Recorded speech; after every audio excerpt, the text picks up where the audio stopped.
बद्रीनाथ हिमालय का एक पवित्र शहर है जिसे हिंदू धर्म के 4 धाम तीर्थ स्थलों में से एक माना जाता है। अलकनंदा नदी के किनारे बसा इसे भगवान विष्णु का पृथ्वी पर नर नारायण रूप में निवास स्थान माना जाता है। शहर का नाम देवी लक्ष्मी की उस कहानी से आया है जिसमें उन्होंने विष्णु को बद्री के पेड़ के रूप में ढाल दिया था, जो दिव्य प्रेम और भक्ति का प्रतीक है। बद्रीनाथ का आध्यात्मिक आकर्षण पुराने ग्रंथों और पौराणिक कथाओं से जुड़ा है, जो पूरे भारत से भक्तों को आकर्षित करता है। आदि शंकराचार्य ने 8वीं सदी में इसकी प्रमुखता को फिर से स्थापित किया, बद्री नारायण की मूर्ति स्थापित की और इसे एक प्रमुख तीर्थ केंद्र बनाया। यहाँ की यात्रा एक शारीरिक यात्रा और मोक्ष के लिए एक आंतरिक खोज दोनों है। राजसी नीलकंठ, छोटी और बहती अलकनंदा से घिरा बद्रीनाथ वह जगह है जहाँ आस्था और प्रकृति मिलते हैं। तीर्थयात्री इस लुभावनी जगह में आशीर्वाद और शांति पाने के लिए कठिन रास्ते तय करते हैं। यहाँ भगवान दूर नहीं है, वे एक जीवित उपस्थिति हैं जो हर पत्थर, नदी और पहाड़ में महसूस होते हैं।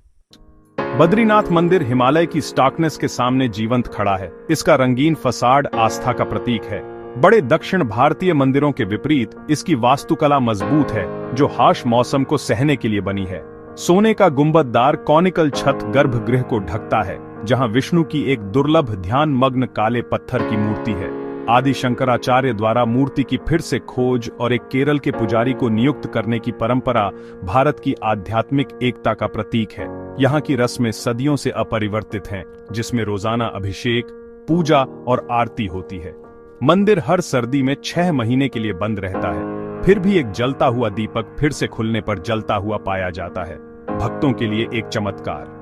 बद्रीनाथ में पूजा करने से आध्यात्मिक शांति और पुनर्जन्म के चक्र से मुक्ति मिलती है। मंदिर की स्थायी विरासत प्रकृति की चरम सीमाओं के सामने आस्था की शक्ति का प्रमाण है। बद्रीनाथ की यात्रा हिमालय के दिल से होकर एक तीर्थ यात्रा है, जो हरिद्वार या ऋषिकेश से शुरू होती है। तीर्थयात्री घुमावदार पहाड़ी सड़कों से यात्रा करते हैं, पवित्र पंचप्रयाग नदी संगमों से गुजरते हैं, जिनमें से हर एक की अपनी कहानी है। सबसे पास का हवाई अड्डा देहरादून में है और आखिरी पड़ाव सड़क मार्ग से है, जो हर मोड़ पर शानदार दृश्य दिखाता है। मंदिर अप्रैल के अंत से नवंबर की शुरुआत तक खुला रहता है। गर्मी घूमने का सबसे अच्छा समय है, जबकि मानसून भूस्खलन का खतरा लाता है। 10,000 फीट से अधिक की ऊंचाई पर सुरक्षित यात्रा के लिए एक्लाइमेटाइजेशन और गर्म कपड़े जरूरी हैं। धीमी चढ़ाई शरीर और आत्मा दोनों को आगे की दिव्य मुलाकात के लिए तैयार करती है। हर मील धैर्य का एक सबक है, पहाड़ों की शांति और भव्यता से पुरस्कृत। यहाँ यात्रा करना शांति और परिवर्तन के लिए दिल खोलना है।